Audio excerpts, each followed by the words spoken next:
Hello students, myself Dr. Jayashree Davre, Assistant Professor, Department of Zoology.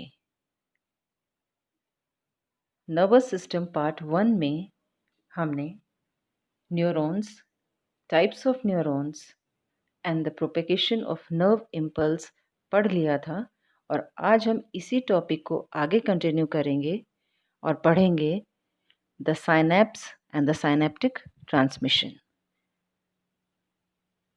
सबसे पहले synapse क्या होता है? The junction between the two neurons is known as a synapse.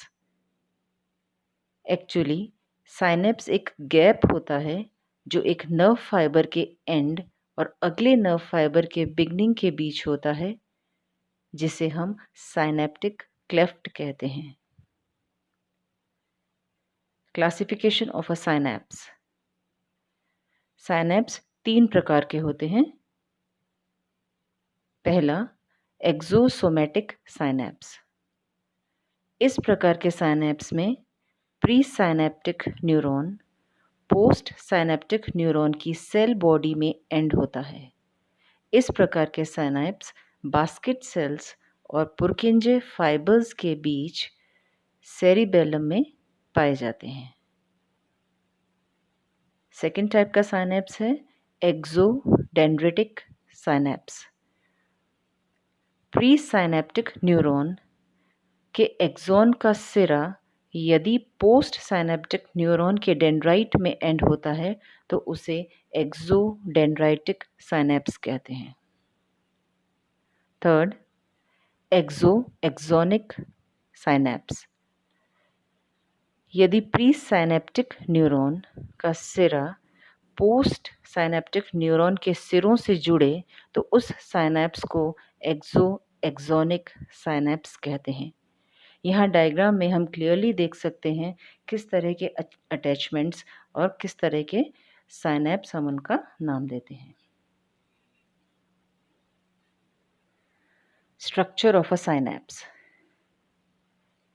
Normally pre synaptic neuron post synaptic neuron पर terminal swellings या synaptic knobs बनाता है। इन knobs के डायमीटर 0.5 से लेकर 2 माइक्रोन तक होते हैं। इसमें अनेक साइनेप्टिक वेसाइकल्स पाए जाते हैं। ये vesicles chemical transmitter substance acetylcholine के प्री फॉर्म्ड पैकेट्स होते हैं। एसिटिलकोलिन न्यूरॉन की सेल बॉडी में उत्पन्न होता है, जहाँ से वह एक्सॉन में होकर प्री साइनेप्टिक टर्मिनल्स तक फ्लो होता है। एक स्पेशल एंजाइम कोलिन एसिटिलेज एसिटिलकोलिन के प्रोडक्शन में हेल्प करता है।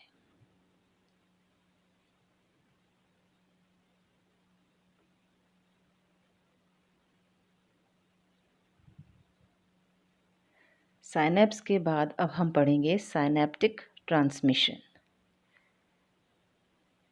Synaptic transmission is a biological process by which a neuron communicates with a target cell across a synapse. और इसको हम केमिकल थ्योरी के माध्यम से आसानी से समझ सकते हैं। इस कंप्लीट प्रोसेस को फॉलोइंग स्टेप्स में समझा जा सकता है। First step, release of neurotransmitter substance. Synaptic knobs पर इम्पल्स के अराइवल से साइनेप्टिक क्लेफ्ट में एसिटिलकोलिन विसर्जित होने लगता है। साइनेप्टिक गैप में एसिटिलकोलिन के एक्यूमुलेशन के कारण फॉलोइंग न्यूरॉन्स के डेंड्राइट या सेल बॉडी का पोलराइजेशन हासिल हो जाता है। नर्व ट्रांजिएंट सब्सटेंस के विसर्जन के बाद वेसिकुलर मेम्ब्रेन साइटोप्लाज्म में जाकर नया सब्सटेंस बनना स्टार्ट करते हैं। Second step, diffusion of neurotransmitter substance. यह सब्सटेंस फॉर्मूला कपलिंग द्वारा विसरित होकर सब साइनेप्टिक मेम्ब्रेन की रिसेप्टर साइट से जुड़ता है। Third step, permeability alteration in the subsynaptic membrane.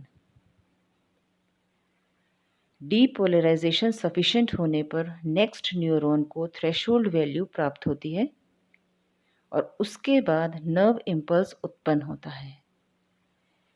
इस प्रकार एसिटिल कोलिन नर्व इम्पल्स के केमिकल ट्रांसमीटर का काम करता है। साइनेप्स का ट्रांसमिशन हमेशा एक्सॉन से डेंड्राइट की ओर स्ट्रिक्टली वन वे होता है। Fourth step, destruction of the neurotransmitter substance. एक के बाद एक नर्व इम्पल्स और साइनेप्स में एसिटिल कोलिन के रेगुलर सिक्रीशन के कारण यह केमिकल ट्रांजिएंट बहुत कंसंट्रेटेड होकर सभी डायरेक्शंस में विसरित हो सकता है। साइनेप्स के पास एक एंजाइम एसिटिल कोलिन एस्टरेज पाया जाता है जो एसिटिल कोलिन को डिकम्पोज कर देता है, जिसके कारण नेक्स्ट फाइबर का कंटिन्यूड डीपोलराइजेशन या नर्व इम्पल्स का दूसरे नर्व फाइबर तक इनऑर्डिनेट स्प्रेडिंग रुक जाता है।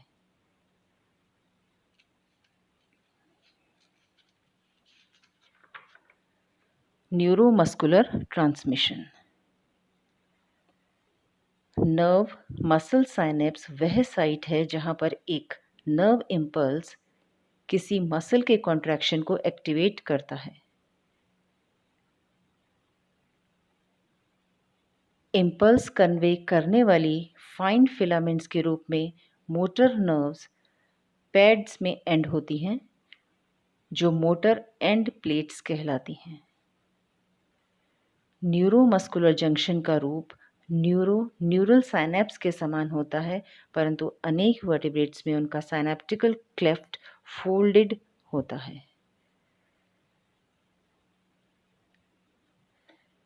ट्रांसमिशन को एक्साइटरी साइनेप्स के आर पार करने के लिए केवल एसिटिल कोलिन ही एकमात्र ट्रांसमीटर सब्सटेंस नहीं है।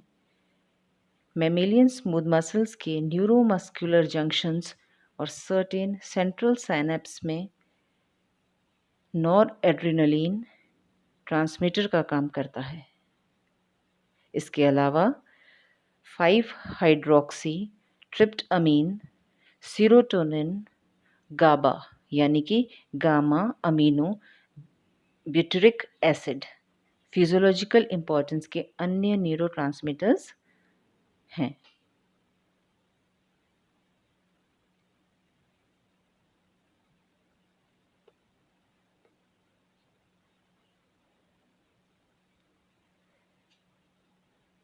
अब हम पढ़ेंगे reflex action and the reflex arc.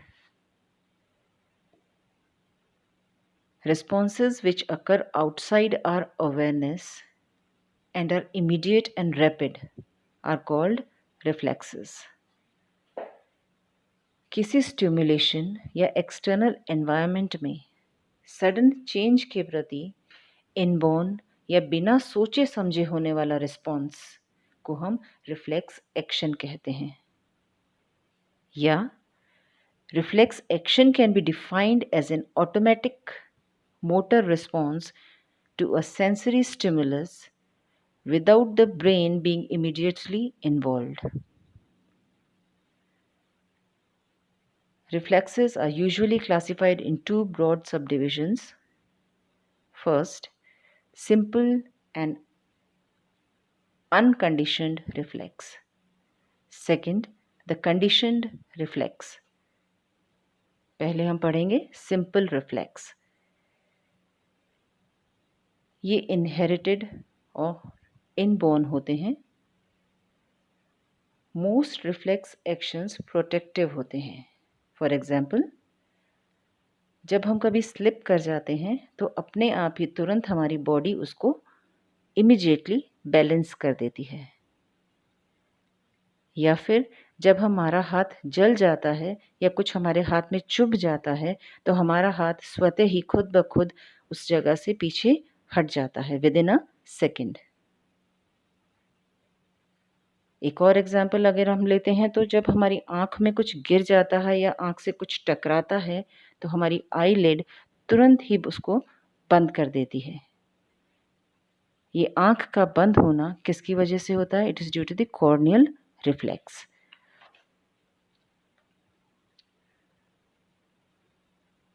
ये रिफ्लेक्स एक्शन कैसे होता है इसका हम पढ़ेंगे। Mechanism of reflex action. प्रत्येक स्पाइनल कॉर्ड की दो रूट्स होती हैं, सेंसरी फाइबर्स से बनी डोर्सल रूट और चालक फाइबर्स से बनी वेंट्रल रूट। जब हमारा हाथ जल जाता है तो स्किन में प्रेजेंट सेंसरी ऑर्गन स्टिमुलेट हो उठते हैं और ये सेंसेस स्पाइनल नर्व के डोर्सल रूट में से होती हुई स्पाइनल कॉर्ड के ग्रे मैटर में पहुंचती हैं। यहाँ डायग्राम में आप देख सकते हैं किस तरह से हमारा हाथ जब कुछ जल जाता है तो ये पूरा एक सर्किट से किस तरह से तुरंत रिस्पॉन्स होता है और हाथ हम तुरंत हटा लेते हैं। यहाँ से इन पेन सेंसेस का एनालिसिस कर रिस्पॉन्स मोटर या चालक नर्व सेल्स में पहुँचता है। उसके बाद ये सेंसर वेव स्पाइनल नर्व के वेंट्रल रूट के फाइबर्स के माध्यम से मसल्स में पहुंचा दी जाती हैं, जिससे मसल्स में कॉन्ट्रैक्शन स्टार्ट हो जाता है और मूवमेंट होता है। इस तरह सेरिब्रम को बिना मैसेज पहुंचाए ही स्टिमुलेशन का काम पूरा हो जाता है। इस प्रकार के इनवॉलेंट्री एक्शंस में सेंसरी ऑर्गन से लेकर इफेक्टिव ऑर्गन तक नर्व इम्पल्स के पाथ को रिफ्लेक्स आर्क कहते हैं।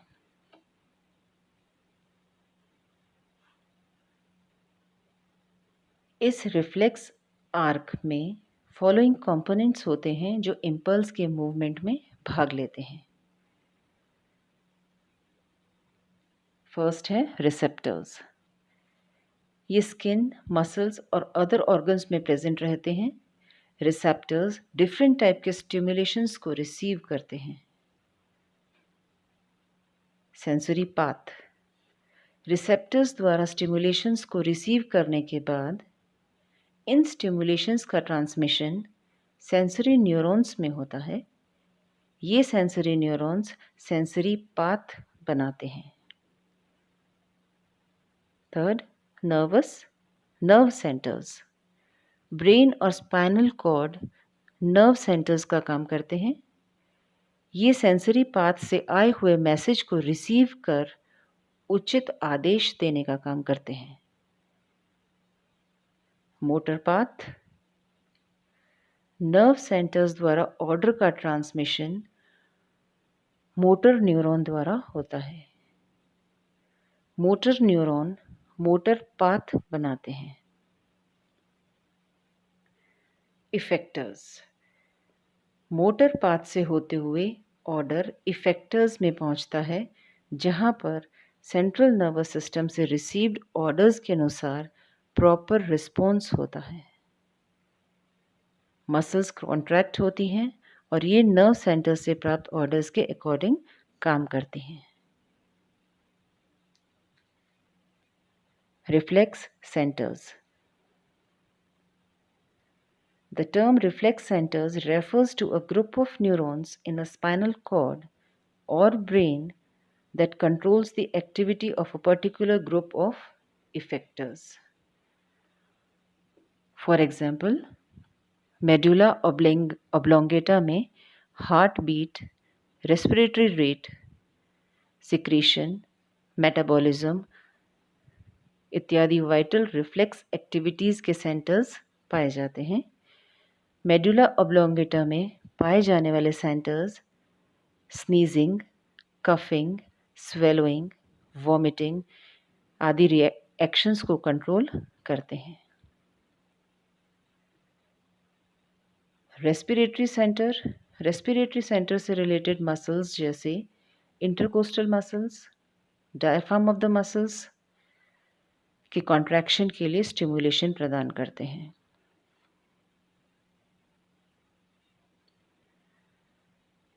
अब हमारा सेकेंड टाइप का रिफ्लेक्स आता है, वो है conditioned reflex.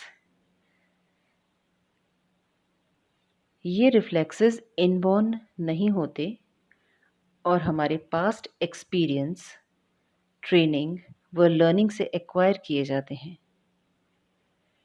This reflex was first demonstrated by the Russian physiologist Ivan Petrovich Pavlov।